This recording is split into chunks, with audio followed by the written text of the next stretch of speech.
வணக்கம் மக்களே! Tea cup channel உங்களை அன்புடன் வரவேற்கிறோம். இன்னைக்கு 6வது வாரம் வெற்றிலை தீபம். அதற்காக காலையிலே எழுந்துச்சு எல்லா வேலையும் முடிச்சுட்டு, வீடு வாசல்லாம் பெருக்கி, கூட்டி, தொடச்சி, பூஜை சாமான் எல்லாத்தையுமே கழுவி வச்சு, அழகா சாமிக்கு எல்லாமே குங்குமம், மஞ்சள்லாம் வச்சு, பூலாம் போட்டு, அழகா நிறைவா சாமி கும்பிடணுன்றதுக்காக வெத்தலை வாங்கிட்டு அதற்கு பொட்டுலாம் வச்சு, பூலாம் வச்சு அழகா நிறைவா சாமி கும்பிட்டு முடிச்சாச்சு.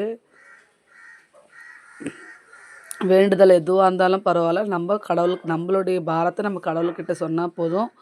கண்டிப்பாக செய்வாருன்ற ஒரு நம்பிக்கையோட கண்டிப்பாக வெத்தலை தீபம் நீங்களும் போட்டு பாருங்கள். நல்லது நடக்கும்ன்ற நம்பிக்கையிலே போடுங்க. கண்டிப்பாக நல்லதே நடக்கும். நல்லது நடக்கும்ன்ற நம்பிக்கையில் தான் நானும் இந்த மாதிரி வெத்தலை தீபம் போட்டுட்ருக்கேன். கண்டிப்பாக வீடியோ பிடிச்சிருக்குன்னு நினைக்கிறேன். எப்போவுமே நான் எப்பவுமே ஈவினிங் தான் கும்பிடுவேன். இந்த தடவை நான் 1 to 2 அந்த கோரையில் நான் வெத்தலை தீபம் போட்டிருக்கேன். ஸோ அதனால் நான் பகல்லே சாமி கும்பிட்டாச்சு. கண்டிப்பாக வீடியோ பிடிச்சிருக்கும். பிடிச்சா மறக்காமல் சப்ஸ்கிரைப் பண்ணுங்கள், லைக் பண்ணுங்கள், ஷேர் பண்ணுங்கள், கமெண்ட்டில் சொல்லுங்கள். தேங்க்யூ.